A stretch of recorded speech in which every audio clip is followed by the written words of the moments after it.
بحسن الخاتمة يا الله بها. بسم الله الرحمن الرحيم. السلام عليكم ورحمة الله وبركاته. الحمد لله رب العالمين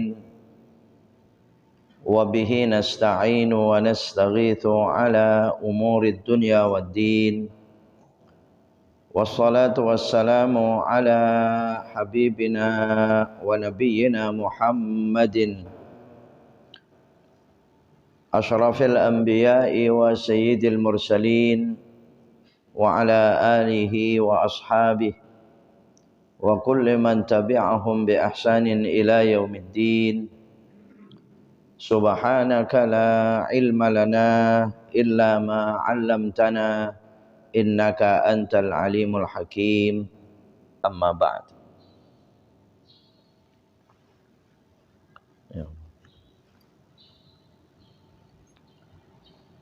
Hadirin hadirat bapak-bapak, saudara-saudara sekalian, para jamaah Masjid Al-Mubarak, segenap jamaah Majelis Ta'lim Duha Masjid Al-Mubarak, wabil khusus para alim ulama, para asatidah, para muallimin, mudarrisin, segenap tokoh masyarakat dan sepuh masyarakat sekitarnya, wabil khusus segenap takmir dan pengurus Masjid Al-Mubarak, seluruhnya yang hadir pagi hari ini. Insyaallah kita semua hamba-hamba Allah yang senantiasa dimuliakan oleh Allah Subhanahu wa taala. Amin. Allahumma amin.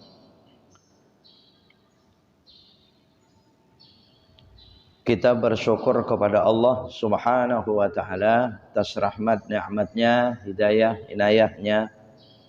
Kita senantiasa mensyukuri segala anugerahnya. Allah Subhanahu wa taala kembali anugerahkan kita kemudahan beribadah, hadir di masjid ini di waktu duha, waktu yang cukup berat untuk duduk bersama-sama dalam majelis-majelis semacam ini. Karena hiruk pikuk mulai dilaksanakan oleh sekian banyak umat manusia pada jam-jam segini ya Pak ya. Ternyata kita semua alhamdulillah diizinkan Allah Subhanahu wa taala duduk bersama-sama di salah satu rumah rahmatnya Masjid Al-Mubarak ini, seraya dengan niatnya tentunya kita i'tikaf di masjid ini. Jangankan kita taklim, jangankan kita zikir, jangankan seperti tadi kita bersolawat, diam saja dengan niat i'tikaf itu ada pahalanya. Maka kita sangat gembira dan bersyukur. Taqabbalallah, semoga diterima oleh Allah Subhanahu wa taala. Amin. Allahumma amin. Hadirin bapak-bapak, saudara-saudara sekalian, kajian kita pada pagi hari ini melanjutkan kajian sebelumnya kitab Risalatul Mu'awanah yang pada pertemuan sebelumnya kita telah mengkajinya di bab muraqabatillah, ya, muraqabah dengan Allah Subhanahu wa taala, yang artinya lagi muraqabah itu merasa diawasi, di kita selalu merasa dipantau, merasa diamati, ya, ada monitor, ya, ada CCTV, ya, apa selalu diperhatikan, diteliti, ya. Jadi makna muraqabah itu ya banyak ya sinonimnya bahasa kita, dikontrol, ya. Maka kalau orang tertanam betul perasaan ini, ya tentu dia pasti akhlaknya mulia, terpuji di hadapan Allah, di hadapan siapapun. Tidak mudah tergelincir kepada salah. Ya, tidak mudah ya dia tertarik dengan, terdorong dengan salah. Ya, tidak mudah dia ya diajak, dipengaruhi dengan hal-hal yang salah. Ya karena itu Pak, merasa diawasi itu, ada apa, dikontrol terus kita. Yang Ayat Qur'annya sudah kita kaji sebelumnya ya.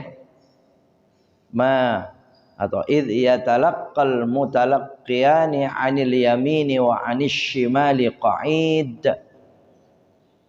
Ketika berjumpa dua orang yang berjumpa itu, maka selalu saja atau berada di mana saja kita, perjumpaan kita atau kesendirian kita, itu ada dua malaikat di kanan dan di kiri. Anil yamini wa anis shimal, di kanan dan di kiri. Akhirnya Allah mengatakan ma yalfidhu min qaulin illa ladaihi raqibun atid. Tidak ada dari suatu perkataan, kalimat perkataan sekecil sedikit apapun, kecuali pasti diketahui oleh malaikat raqib dan malaikat atid. Ya, kalau malaikat ciptaannya saja bisa mengintai kita di mana-mana, sampai kepada satu kata yang keluar dari lidah kita diketahui oleh malaikat ini, apalagi yang menciptakan malaikat ini, Allah Subhanahu wa taala. Kemudian pernah dibahas sebelumnya, hadirin rahimakumullah, kalau seandainya kita sudah suatu saat melihat pada diri kita ini kemalasan, kita sudah merasakan berat. Kan yang terjadi kepada kita itu kadang-kadang itu ya Pak ya. Semangat, rendah lagi, turun lagi semangatnya, betul ya. Kuat lagi ibadahnya, lama-lama turun lagi ya. Naik turun ya. Semangat, takasulan anit ta'ah, merasakan berat atau bermalas-malasan terhadap taat bakti ibadah kepada Allah, itu sudah mulai berat. Wah, kalau lagi semangat berangkat ngaji waktu duha, oh apa saja keperluan di rumah taruh dulu. Lagi semangat. Betul. Suatu saat kendor lagi ya. Hadirin rahimakumullah. Au mailan ila maksiatin, apalagi ini sudah mulai terlihat diri kita ini cenderung kepada maksiat, condong kepada maksiat. Ya, ada kecenderungan, keinginan-keinginan, ada dorongan dalam diri kita ini. Ajakan-ajakan dosa, ajakan maksiat itu. Maka setelah kita kaji itu, ingatkan diri kita itu bahwa Allah mendengar kita, Allah melihat kita, Allah melihat yang nyata, yang tersembunyi, ya, yang zahir, yang batin, semua diketahui oleh Allah dan dicatat semua oleh para malaikat tadi itu. Ya, malaikat kanan dan kiri kita. Tapi kadang-kadang sudah diingatkan diri kita itu, nafsu kita itu dengan ingatan yang semacam itu tidak berpengaruh. Sudah diingatkan semacam itu, jangan melakukan itu. Allah Maha lihat, Allah Maha melihat. Masih saja berarti dorongannya kuat ini, Pak. Pengaruhnya ini kuat ini. Maka dianjurkan ingat dengan dekatnya kematian. Qurbul maut. Fadhkur laha qurbal maut. Maka ingatlah dengan dekatnya kematian. Ya, kalau merasa dia diingatkan dengan Allah Maha melihat tidak berpengaruh, coba ya sebenarnya kalau seandainya hari ini meninggal, kalau besok meninggal, dengan dekatnya kematian itu. Fadhkur laha qurbal maut wa innahu aqrabu ghaibin yuntazar. Karena itu adalah paling dekatnya hal gaib yang kita tunggu kedatangannya. Ya, janji datangnya kematian itu tidak akan pernah berhalangan. Betul tidak? Nggak akan pernah ada halangannya, Pak. Pasti datang. Kalau orang yang janji datang, bisa berhalangan. Walaupun dia sudah dekat dengan kita, sedekat apapun. Imam Ghazali menyebutnya, walaupun orang yang datang itu sudah berada di pintu gerbang rumah kita, bisa berhalangan ketemu dengan kita, Pak. Ya, tapi kalau kematian tidak akan pernah berhalangan. Nah, oleh karena sedekat-dekatnya sesuatu yang dekat, tidak ada yang lebih dekat dari kematian. Nah, coba ingatkan nafsu itu dengan itu. Dengan merasa semacam ini, Pak. Begitu kata Syekh Abdullah Ibnu Alawi Al-Haddad. Hanya saja kadang-kadang bisa jadi diingatkan dengan yang demikian itu tidak berpengaruh juga. Wah, ini udah saking tingginya ya dorongan ini, Pak, untuk melakukan maksiat dosa itu, Pak. Menarik bener berarti ya. Memang dorongan-dorongan itu kalau menarik ya memang susah, Pak. Dinasehati seperti apa, diri ini tahu sebenarnya kalau Allah Maha tahu. Sebentar lagi mati, sebentar lagi meninggal dan sebagainya, meninggal sudah pasti. Tapi tetap saja ya, tetap saja dia ada pengaruhnya. Ya mungkin karena dorongannya kuat itu, Pak. Menarik sekali itu. Biasanya yang paling menarik itu dorongan itu nol. Apa nol? Yang saya pernah bahas itu ya. Nolnya sudah sampai 9, Pak. Hah? Kalau udah didorong sama 09 ini, angka 9, nolnya di belakang ada 9. Berapa itu? 9? Ya, apalagi sudah lebih dari 9 dia. Wah, ini dorongannya kuat sekali ini. Yang dikatakan ya, menolaknya yang berat. Kalau masih sedikit nolnya akan nerimanya yang berat, Pak. Ah, cuma segitu gitu kan. Tapi kalau sudah nolnya banyak, ini nolaknya yang berat ini, Pak. Nah, ini kuat ini, Pak. Berapa banyak lihat manusia-manusia yang semacam itu. Ya, walaupun diingatkan semacam itu, justru malah kurbul maut, dekatnya kematian itu dijadikannya oleh orang-orang semacam ini kesempatan. Kalau kita, wah dekat ya, jangan-jangan kita tidak tahu kematian itu sudah dekat dengan kita. Takut kita, ternasehati kita, menyelamatkan diri kita. Kalau mereka tidak, oh iya semua orang kan bakal mati, mumpung masih hidup. Nah, ini. Ada kan? Mumpung masih hidup ya nanti kita bakal mati. Ayo. Hadirin rahimakumullah. Ya, kalau bagi kita ya kita merasa takut ketika kematian itu datang dalam keadaan tidak diridhai oleh Allah. Itu yang merasa dalam diri kita ya. Makanya kita akan menjadi nasihat kepada kita orang-orang yang beriman. Fa illam yanfa'ha, kalau memang tidak berguna lagi, hadat takhwif. Wah, ya diingatkan dengan kematian enggak berguna, Pak. Ya Allah ini ya, Syekh Abdullah Ibnu Alawi Al-Haddad rahimahullah.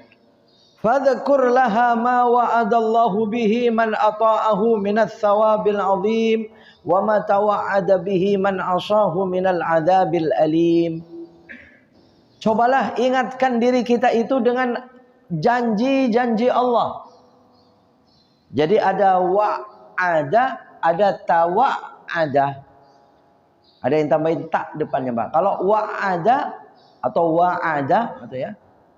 Itu artinya janji. Biasanya janjinya janji enak. Janji nikmat, janji kesenangan. Tapi kalau tawa'ada itu janji-janji ancaman. Ya. Ada janji nikmat, ada janji ancaman siksa. Coba ingatkan diri kita itu dengan hal yang demikian. Bahwa Allah subhanahu wa ta'ala berjanji. Man ata'ahu, siapa orang yang taat. Minat thawabil azim, dari pahala-pahala yang agung itu. Itu dijanjikan oleh Allah. Kesenangan-kesenangan yang besar itu. Wa ma tawa'ada bihi man asahu minal adzabil alim. Juga demikian. Allah mengancam kepada siapa saja yang durhaka, yang berdosa itu dengan azab yang pedih, yang berat. Ya, kalau taat pahala agung, kalau maksiat azab yang besar. Wa kullaha, katakan kepadanya, ya kepada diri kita, pada nafsu kita itu. Ya nafsu, ma ba'dal mauti min musta'tabin wa ma ba'dad dunya min darin illal jannata wan nar. Katakan kepada nafsu, kepada diri kita, wahai diri kita, wahai diri, wahai nafsu, ba'dal mauti ma ba'dal mauti min musta'tabin. Tidak ada setelah kematian itu bisa berlelah-lelah lagi, tidak bisa. Kita mau berusaha lagi setelah mati tidak bisa. Ya, nggak ada amal lagi, Pak. Makanya dikatakan kalau masih hidup, ya kita ini berada pada hari-hari amal, bukan hari perhitungan amal. Ya, tapi nanti setelah mati itu hari-hari perhitungan amal, bukan lagi hari-hari amal. Nah, ini kita sekarang masih berada di hari-hari amal. Ya, suruh katakan kepada diri kita itu, wahai diri, ma ba'dal mauti min musta'tabin. Musta'tab itu artinya ta'ab, itu artinya lelah, capek. Nanti setelah kematian nggak bisa lagi kita berlelah-lelah, bercapek-capek. Sekarang waktunya memaksa ya diri kita untuk beribadah kepada Allah, menghilangkan, melawan rasa berat itu dengan ibadah, dengan ta'lim dan seterusnya, zikir dan seterusnya, taat kepada Allah. Wa ma ba'dad dunya min darin illa al-jannata wan nar. Tidak ada setelah dunia ini dari suatu tempat kecuali yang ada jannah wan nar, surga dan neraka. Cuma dua itu. Jadi tempat kita nanti setelah kematian ini, ya setelah kehidupan dunia, akhirat, ya cuma dua itu, al jannah wan nar. Fakhtari li nafsiki in syi'ti ta'atan takunu aqibatuhal fawzu war ridwan. Fakhtari, silakan kau pilih. Nafsu itu muannas, jadi perintahnya kata fi'il amarnya itu fakhtari. Kalau bukan fakhtar gitu ya, fakhtar. Cobalah pilih li nafsika, untuk dirimu. In syi'ta ta'atan, kalau engkau mau taat, takunu akibatuhal fawzu war ridwan. Ya pasti akibatnya nanti kegembiraan, keridhaan Allah, kesenangan, kemenangan. Wal khuludu min fasihil jinan, dan akan kekal di dalam luasnya surga, tempat yang sangat luas di surga itu. Wan nadhru ila wajhillahil karimil mannan, juga nanti akan dijanjikan oleh Allah dapat melihat wajah Allah Subhanahu wa taala yang Maha Pemberi anugerah itu, Al-Mannan. Ya, coba katakan yang demikian. Wa in syi'ta, dan kalau engkau mau maksiatan, kalau kamu mau maksiat, yakunu akhiruhal khizyu wal hawan, maka akhirnya ya akibatnya kehinaan, kesedihan, ya, wasukhtu wal hirman, kebencian, kemurkaan, dimurkai oleh Allah. Kemudian kekecewaan yang sangat tinggi, al-hirman itu artinya kekecewaan kita. Wal hubsi baina tabaqatin niran, dan kita akan dipenjara di tengah tingkatan-tingkatan api-api neraka itu. Karena api neraka itu ada tingkatannya. Ya, ada macam tingkatannya, Pak. Ya, Jahannam itu tempat sentral para malaikat ya untuk mengawasi semua neraka itu dari Jahannam. Dikatakan begitu tadi. Inna jahannama kanat mirsada lit-taghina ma'aba labithina fiha ahqaba. Itu ya, surah An-Naba itu ya. Ya, jadi mirsad. Inna jahannama kanat mirsada. Jadi dia itu mirsad, dia tempat mengintai, mengawasi. Jadi kalau bahasa kitanya sekarang itu ibu kota ya. Ya, ibu kota. Jadi ya kalau kita Indonesia ibu kotanya mana? Ya DKI Jakarta. Jadi DKI Jakartanya itu Jahannam, Pak. Gitu ya, ya Allah ya. Ibu kota neraka itu Jahannam gitu ya. ya, untuk mengawasi ya semua pengintaian neraka, ya kehidupan, ya, azab-azab neraka itu dari jahanam itu. Ada jahanam, ada jahim, ada apa lagi? Ada ladha, ada hutamah, ada hawiyah, ada sakor. Ya. Ma salakakum fi sakar? Qalu lam naku minal musallin wa lam naku nut'imul miskin. Ya. Kenapa kalian berada di neraka sakor?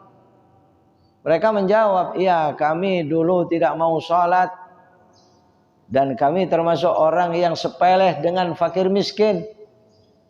Ya, tidak mau menolong, membantu, menyenangkan fakir miskin itu. Oh, ternyata nerakanya sakor ini. Ya. Dengan macamnya ya, wal habsu baina tabaqatin niran. Jadi akhirnya di penjara di antara tingkatan-tingkatan neraka itu. Ya. Ya saya kurang tahu lagi ya, di sini sudah sekian macam ya, berapa kali, berapa banyak ini Pak. Ya, Syekh Abdullah Ibnu Alawi Al-Haddad di dalam kitabnya Risalatul Mu'awanah ini membahas untuk mengobati ya beratnya kita beribadah atau kecenderungan kita ya tertariknya kita melakukan maksiat.